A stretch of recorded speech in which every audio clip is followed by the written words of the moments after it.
Olá, caríssimo telespectador da Rede Século XXI, obrigado pela sua audiência. Está começando mais um programa Luz da Vida, nosso compromisso semanal, no final da tarde do primeiro dia da semana, domingo, dia em que celebramos a vitória de Cristo sobre a morte. Refletir aspectos importantes da nossa fé católica apostólica romana é a finalidade desse programa. Pela 49ª vez, o programa Luz da Vida se debruça sobre o argumento do paraíso. Paraíso, um dos 4 novíssimos, as derradeiras realidades que sucederão à nossa breve aventura aqui na Terra. São 4 os novíssimos: morte, juízo, inferno e paraíso. Ao tema da morte dedicamos 29 programas. Ao tema do juízo dedicamos 65 programas. Ao tema do inferno, 28 programas e, com esse, 49 programas ao tema do paraíso.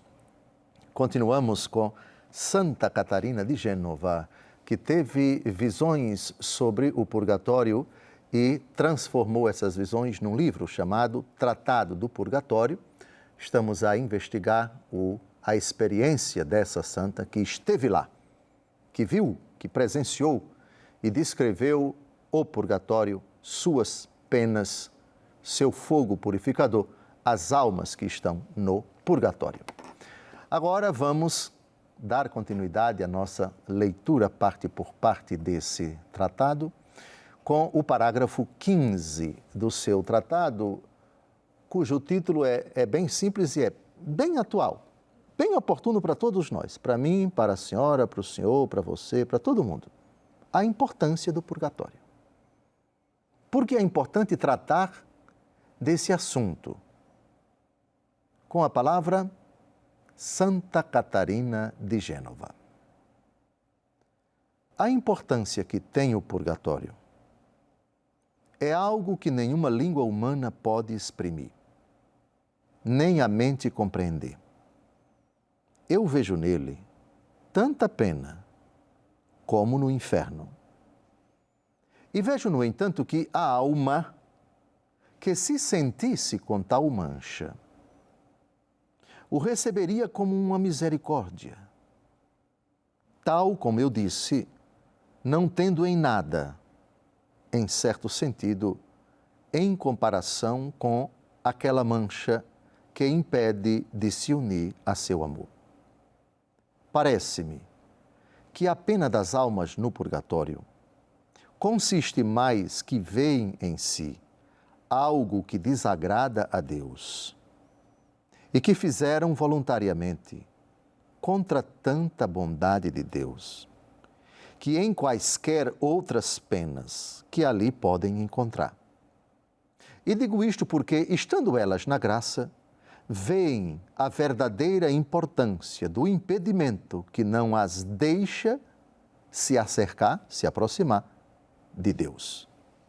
Primeiro aqui a expressão da santa, que condiz perfeitamente, e a Igreja, se esse tratado não fosse católico, se aquilo que ela experimentou não condissesse com a doutrina da Igreja,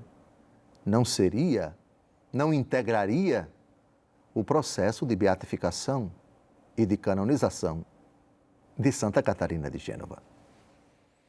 É verdade que as visões, as revelações particulares, elas não integram o patrimônio da fé, no sentido de que nós devemos prestar o assentimento da inteligência e da vontade, como nós prestamos ao objeto da nossa fé, ao credo, por exemplo, a uma definição dogmática, a um ensinamento infalível da Igreja. Não, absolutamente. Todavia, e Papa Bento XVI, o saudoso Papa, uma vez dedicando uma audiência de quarta-feira a esta santa e citando explicitamente no ensinamento ordinário dele, o ensinamento ordinário de um Papa, citando literalmente frases desse tratado, isso sem dúvida alguma prova que essa obra, nada nela contradiz o ensinamento da Igreja. Todavia, quem não quer acreditar, nem por isso deixa de ser católico. Nós, com Bento XVI, citamos e ensinamos, trata-se de uma experiência de uma santa que não foi em momento nenhum condenado pela igreja, mas citado por ela, portanto, digno de credibilidade. Aqui a santa diz a respeito das penas do purgatório uma frase que precisa ser matizada para não gerar confusão. Disse ela: eu vejo no purgatório tanta pena como no inferno. Mas aqui vejam bem que a frase não se refere à qualidade da pena, mas à quantidade.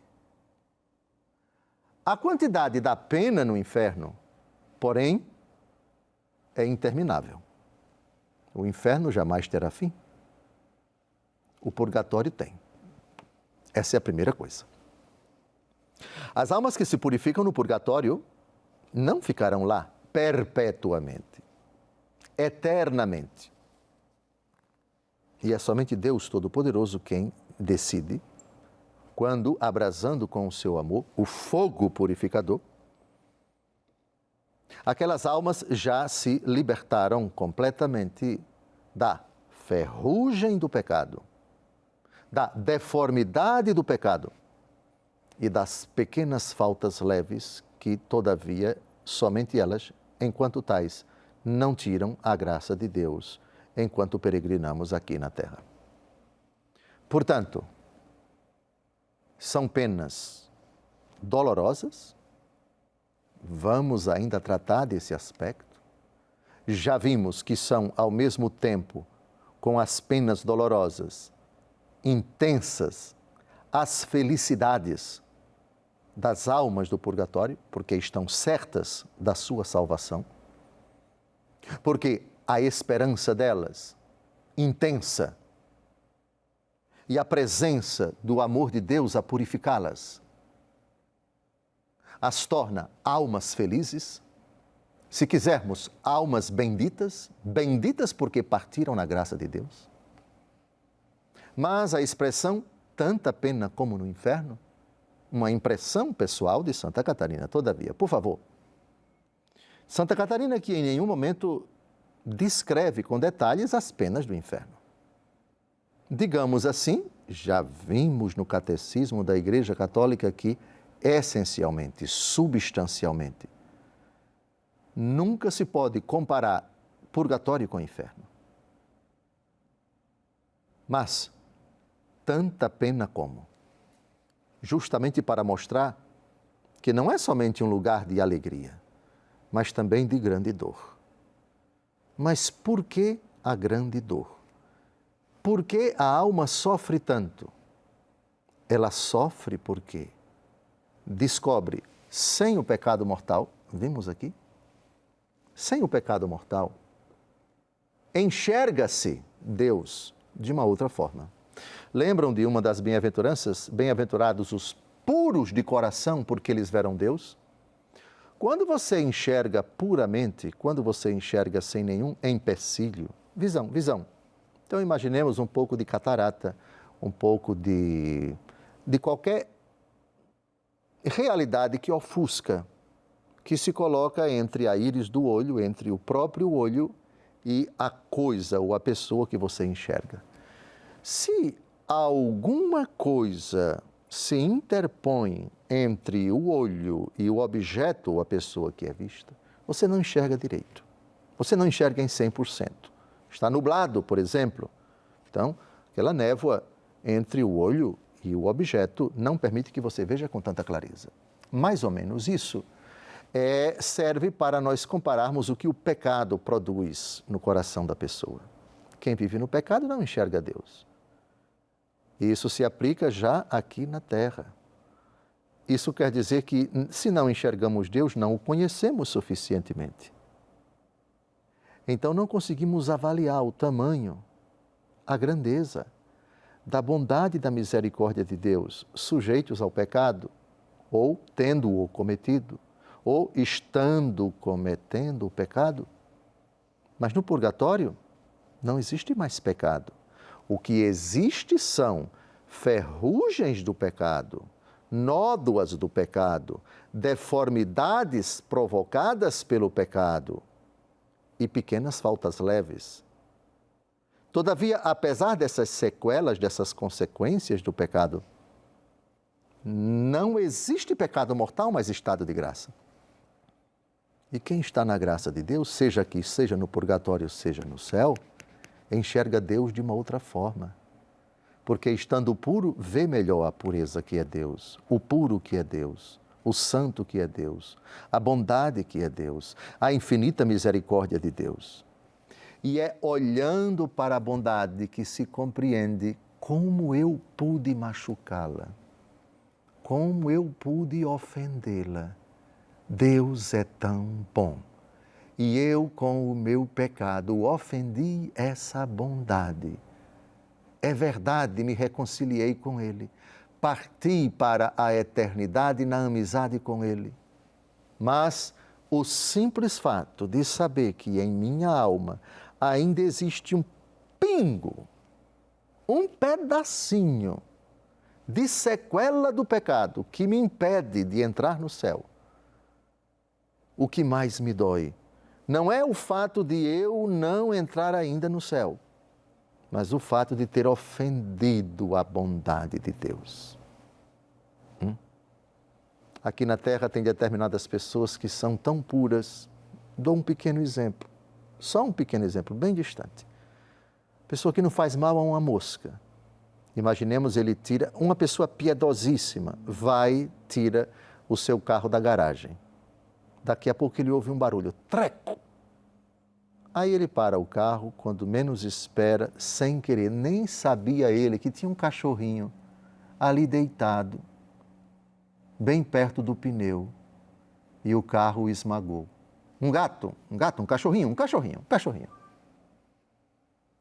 Ela sente uma dor profunda, meu Deus, um animalzinho inocente.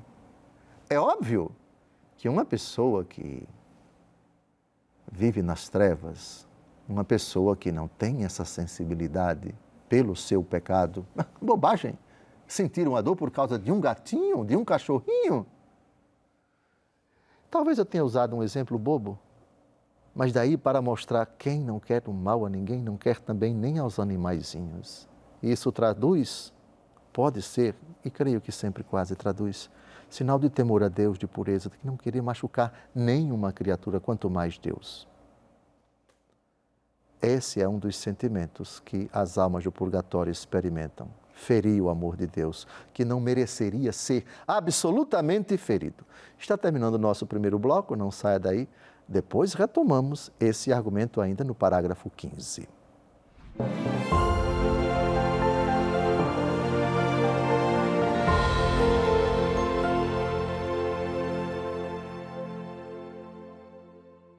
Olá, caríssimo telespectador da Rede Século XXI, obrigado por ter permanecido conosco.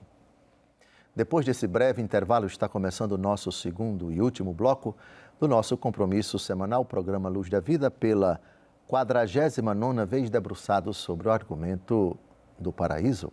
Paraíso, um dos 4 novíssimos, as derradeiras realidades que sucederão à nossa breve aventura aqui na Terra. 4 são os novíssimos: morte, juízo, inferno e paraíso. Ao tema da morte dedicamos 29 programas, ao tema do juízo 65, ao tema do inferno 28 e com esse 49 programas ao tema do paraíso. Estamos chegando ao final, agora refletindo sobre o purgatório com a ajuda de uma mística da Idade Média, Santa Catarina de Gênova, que teve visões a respeito do purgatório, esteve lá, foi levada por Nosso Senhor para lá, em êxtase, e nos presenteou com esta obra tão cara, eu penso que é obrigatória para nós entendermos o purgatório. Com as palavras de uma santa que viu as almas no purgatório, esteve lá. Ninguém melhor, portanto, para descrever o que é o fogo do purgatório, o que experimentam as almas que lá se encontram. No primeiro bloco, nós lemos e comentamos o parágrafo 15 do Tratado de Santa Catarina de Gênova, e na segunda parte desse parágrafo A santa disse, comentamos a primeira parte, no primeiro bloco. Na segunda parte tem uma expressão que merece uma consideração nossa antes de passarmos para o parágrafo 16. A pena do purgatório consiste mais, diz Santa Catarina, que as almas que lá estão veem em si algo que desagrada a Deus, não o pecado mortal, porque elas partem em estado de graça, mas o que elas veem nelas ainda que as entristece e que as faz sofrer é precisamente isso, o que eu trouxe para esta condição, para esse estado de purificação, de tormento e de aflição, é consequência daquilo que eu voluntariamente ofendi a Deus. Meus pensamentos, minhas palavras, meus atos, minhas omissões. Isto é, aqui está o resultado do qual ainda não me libertei das minhas ofensas a Deus, que não merecia nem minimamente ser ofendido, que não merecia, por ser um amor infinito, por ser uma bondade tão pura, tão bela, tão cândida, tão grandiosa, tão incomensurável, não merecia nem o mínimo pensamento mau. E meus pecados ao longo da vida, que foram muitos, possibilitaram essa ferrugem da qual a minha alma ainda não se libertou e ela sozinha não pode, porque aqui não merece, porque aqui ela não pode adquirir méritos, a não ser se abandonar, se entregar às mãos de Deus e pedir que Ele o quanto antes a purifique, a liberte, para que ela imediatamente possa entrar no festim dos eleitos. Portanto, não é tanto o mal que eu fiz e que está causando a dilação da entrada no céu. Também isso, isto é, se eu estou aqui e ainda não estou no céu, é por culpa minha, mas culpa no sentido, a culpa pessoal de todos os pecados que eu cometi, Deus já me perdoou. É ainda o que me resta do pecado como consequência, como efeito, como ainda sequelas. Eu repito essas duas palavras que são clássicas na espiritualidade católica quanto ao purgatório. Ferrugem. Isto é, aquela sujeira que ainda não foi extirpada, como um histórico que ainda não foi completamente apagado, com duas etapas, a culpa e a pena. Da culpa já me libertei porque Deus me perdoou. Da responsabilidade pelos meus atos eu já me libertei porque o Senhor cancelou minha falta pelo seu sangue derramado pelos seus merecimentos, pagou o preço do meu resgate e eu fui reconciliado com Ele por pura bondade, por pura gratuidade, por pura misericórdia. Mas a ferrugem ainda existe. Por isso, amados, olhando para a ferrugem, olhando para o elemento incrustado na alma que ainda não saiu, que ainda não foi completamente abrasado, desapareceu completamente, ela sente a importância também de não cair em pecado. Se elas pudessem falar conosco, eu penso que elas diriam o seguinte para nós: o pecado ofende infinitamente a Deus. Estou falando aqui do pecado mortal, por favor. É algo horripilante. Se a nossa debilidade consegue cometê-lo,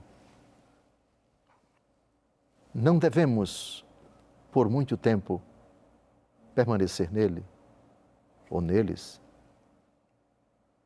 porque isso, primeiro, é uma agressão infinita a Deus na sua bondade, porque Ele é bom, porque Ele é amor, porque Ele só tem desígnios de misericórdia para nós.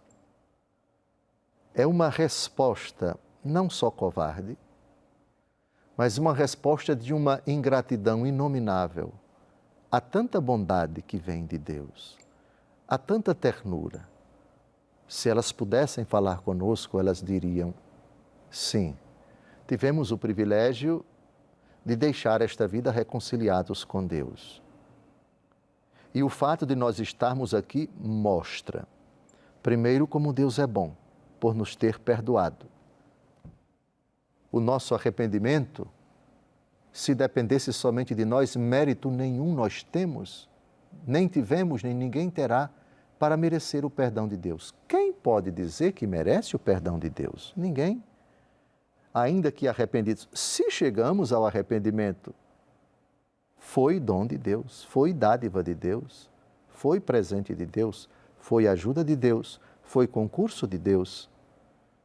E Ele nos deu o perdão sem que merecêssemos. Porque o nosso pecado mortal, ofendendo a uma bondade tão cândida, a um amor tão infinito, a uma beleza tão incomensurável, não mereceria perdão jamais. Essa é a primeira coisa. A segunda, o amor de Deus é tão justo, o amor de Deus é tão puro, e o céu, idem, que nenhum vestígio de pecado, nenhuma ferrugem decorrente da prática do pecado, nenhuma sequela do pecado, nenhuma deformidade causada na alma por causa do pecado, pode entrar no céu. O sofrimento é precisamente esse. Sofro, porque ofendi a um Deus tão bom. E, repito, se elas pudessem falar conosco, lutem com todas as forças das almas de vocês, para não cair em pecado mortal. E se caírem, peçam o quanto antes a graça do sincero arrependimento. E mais do que isso, para vocês não virem para cá.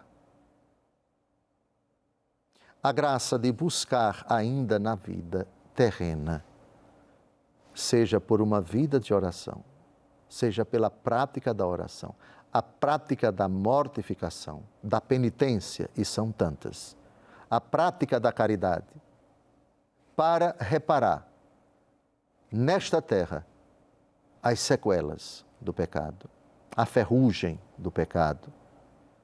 E repito, é clássica, é bíblica. E desses, acho que 10 ou 15 programas dedicados ao purgatório, eu já insisti bastante nisso, a distinção entre a culpa e a pena. Vou distribuir metade dos meus bens aos pobres e se defraudei alguém, vou restituir 4 vezes mais. O pecado do roubo, diz Zaqueu, se resolve em 2 momentos.